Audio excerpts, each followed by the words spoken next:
Sa kabila ng utos ni Pangulong Aquino na hindi na basta-basta magbubukas ng mga balikbayan box ang Bureau of Customs, hindi pa rin daw lubusang naiibsan ang pangamba ng maraming OFW.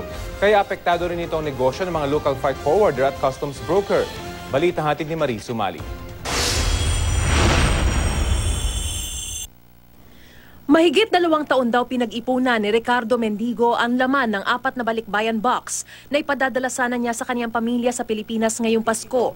Pero dahil daw sa mga nangyaring bukas balikbayan box dito sa Pilipinas, nagpasya siyang wag na munang ipadala ang mga ito. Hindi bali na ito matingga dito kaysa pa kinabangan ng ibang tao.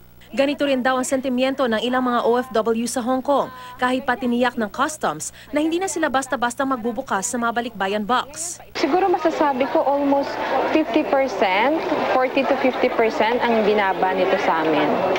Matatandaan lumikha ng ingay at galit ng mga OFW ang iniutos na random inspection ng Bureau of Customs noong Agosto.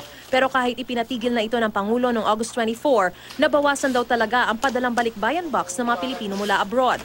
Ramdam nga raw ito ng ilang mga local na freight forwarder. Kung 10 container kada linggo ang natatanggap nila noong isang taon sa ganitong panahon, ngayon 5 kada linggo na lang daw.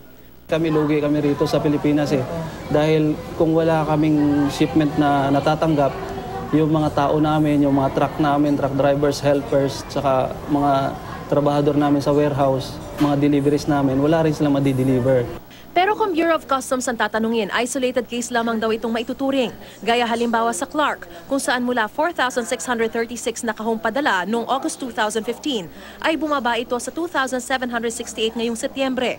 Pero sa Port of Manila at MICP, na mas malawak ang tinatanggap ng mga cargo, tumaas pa nga raw ang bilang ng mga padalang bayan box ngayong Setyembre kumpara noong Agosto. Mas mataas din daw ang bilang ng mga padala ngayong taon sa parehong panahon noong 2014. I would say there's no marked decrease of the number of containers that we receive for balikbayan boxes. They made that assurance. We have already said that we don't manually inspect balikbayan boxes. Pinatunayan din ito ng ilang pang cargo forwarder na nakausap namin na nagsabing back to normal na ang bilang ng padalang mga balikbayan box. Siguro meron kang about 10% Na ano?